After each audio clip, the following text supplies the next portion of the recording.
Oggi parliamo delle castagne, frutti simbolo dell'autunno. Resta fino alla fine perché ti lascio 3 ricette sane, veloci e super gustose, pronte in 10 minuti e perfette per l'autunno. Scopriamo cosa rende le castagne così speciali per la nostra salute. Le castagne hanno pochi grassi saturi e presenza di monoinsaturi, fibre e tantissimi sali minerali. Le fibre rallentano l'assorbimento degli zuccheri e aiutano a mantenere glicemia e colesterolo su binari regolari, aiutano il transito intestinale e danno sazietà.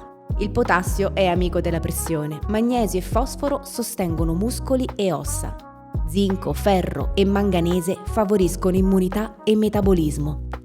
Le castagne fresche apportano anche vitamina C, che è rara in un frutto di questo tipo, e contengono anche folati e vitamine del gruppo B che supportano il metabolismo energetico. Per le porzioni pensa a 60-90 grammi come spuntino oppure 120-150 grammi come fonte di carboidrati nel pasto. Per la freschezza fai la prova dell'acqua. Quelle che galleggiano si scartano. Per quel che riguarda la farina di castagne, si ottiene per essiccazione e macinazione.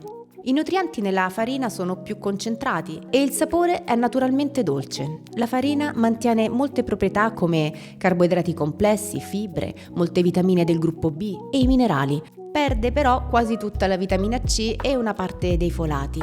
È perfetta per fare il famoso castagnaccio, ma anche crepe, pancake, pane, biscotti. Le castagne possono avere effetto lassativo, quantità elevate possono aumentare la mobilità intestinale, specie nei bambini, meglio quindi non esagerare. Se vecchie o conservate male, possono sviluppare muffe. Scarta quelle con odore anomalo o consistenza molle. E per la farina, preferisci confezioni recenti. In casa tienila al freddo o anche congelata. Per quanto riguarda i bambini, il primo consiglio è sempre sentire il pediatra. Introducila in piccole quantità. Per farle amare ai bambini, il modo più semplice è usare la farina nei dolci o, per una versione salata, mixa con le patate quando prepari gli gnocchi. Ti do qualche consiglio per cucinarle. Prima di tutto, incidi la buccia a X sul lato bombato. Eviti così esplosioni in cottura e sbucci meglio. Bollite, cuocile per 30-40 minuti in acqua salata con alloro e sbucciale ancora calde. Puoi cuocerle anche arrosto in padella forata o in forno a 200 gradi per circa 20-30 minuti mescolando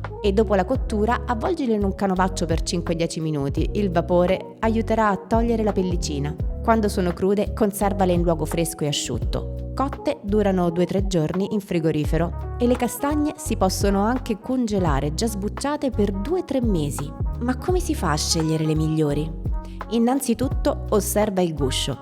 Deve essere lucido, marrone, uniforme, senza macchie, crepe o segni di muffa. Le castagne migliori sono pesanti rispetto alla loro grandezza e non devono sembrare vuote. Scuotile leggermente. Se senti un rumore vuoto, probabilmente dentro sono secche o vecchie. Stringendole tra le dita devono risultare sode, non spugnose. E vuoi sapere da dove vengono le castagne più buone d'Italia? Beh, quasi ogni regione ha la sua eccellenza. Dal Mugello in Toscana arrivano marroni grandi, dolci e facili da pelare. In Campania le castagne di Montella sono famose per la polpa bianca e il gusto delicatissimo. In Piemonte le castagne di Cuneo profumano di bosco e sono perfette per creme e dolci. E ora, come promesso, 3 ricette lampo da salvare. Trovi dosi e procedimento anche in descrizione. Pancake, castagne e mandorle, colazione autunnale in 10 minuti. Sbatti 2 uova, aggiungi 25 g di farina di castagne e 25 g di farina di mandorle, un cucchiaino d'acqua, un pizzico di sale e mezzo cucchiaino di lievito. Padella calda, un filo d'olio evo o di cocco, 2 minuti per lato.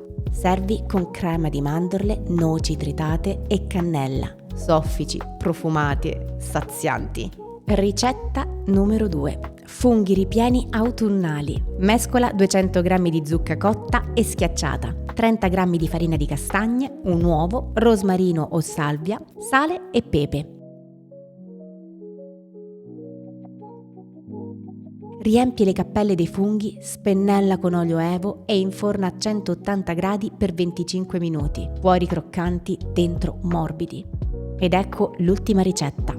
Muffin alla farina di castagne senza glutine. Schiaccia 150 g di zucca cotta, aggiungi 2 uova, 50 g di castagne, 30 g di farina di noci, 40 di farina di mandorle, 60 g di yogurt, anche di soia, un cucchiaio d'olio d'oliva, Spezie a piacere. Un cucchiaio di zucchero di fiori di cocco o del tuo dolcificante preferito, un pizzico di sale e un cucchiaino di lievito. Se l'impasto risulta troppo fluido, aggiungi un po' di farina di mandorle. Puoi anche aggiungere gocce di cioccolato fondente sempre sopra il 70% o granella di nocciole. Versa nei pirottini e cuoci a 180 gradi per circa 25 minuti. Questi muffin sono morbidissimi e profumati. Fammi sapere nei commenti come le preparerai. E se questo episodio ti è stato utile, metti un like, salvalo e condividilo con chi ama l'autunno nel piatto. Se non l'hai già fatto, iscriviti al canale ed attiva la campanella per non perdere i prossimi approfondimenti sulla salute naturale. Alla prossima!